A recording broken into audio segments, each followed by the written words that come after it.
Mukhang may bagong hiwalayang pinag-uusapan ngayon sa mundo ng showbiz. Kumpirmado umanong hiwalay na ang kapuso actress na si Kylene Alcantara at basketball player at modelo na si Kobe Paras.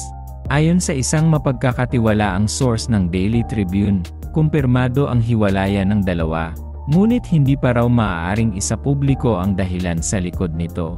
Lalong uminit ang espekulasyon ng netizens nang mapansin nilang burado na ang ilang larawan ni Kobe at Kylene sa Instagram account ni Kobe. Senyales daw na may pinagdadaanan ang dalawa o tuluyan nang ang naghiwalay. Matatanda ang inamin ni Kobe na sila ni Kylene ay nagde-date sa isang panayam sa Cosmopolitan Philippines noong Nobyembre last year para sa kanilang Cosmo Confession series. Nang tanungin kung sino ang kanyang biggest crush, diretsahan niyang sagot, "Kylene, because we are dating."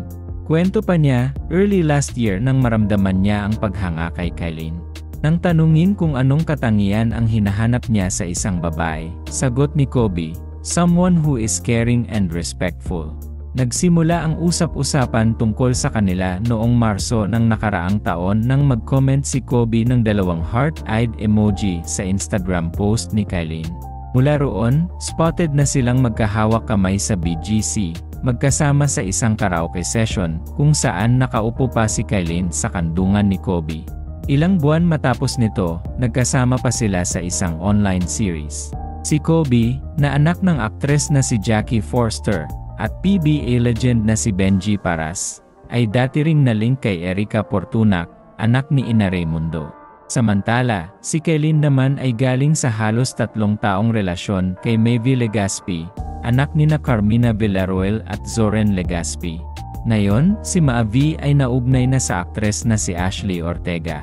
At gaya ng inaasahan, hindi nagpahuli ang netizens sa pagbibigay ng komento. May mga nagsasabing, "Just in, Kobe Paras unti-unti binura photos, nakasama si Kylene, nagkakamalabuhan na ba ang dalawa? Expired na ba daw ang feelings ni Kobe para kay Kylene? True. Huy, totoo kaya yung kay Kobe at Kylene, ang aga naman maging multo nila, haha. True ba na break na sina Kylene at Kobe?" Nagkalat sa TikTok ang balita break na daw si Kylene at Kobe. Unti-unti na daw nagde-delete ng mga photos sa IG. Mukhang true nga. Kayo, anong masasabi niyo sa hiwalayang ito? May chance pa kaya silang magkabalikan, o tuloy na ito? Comment down below.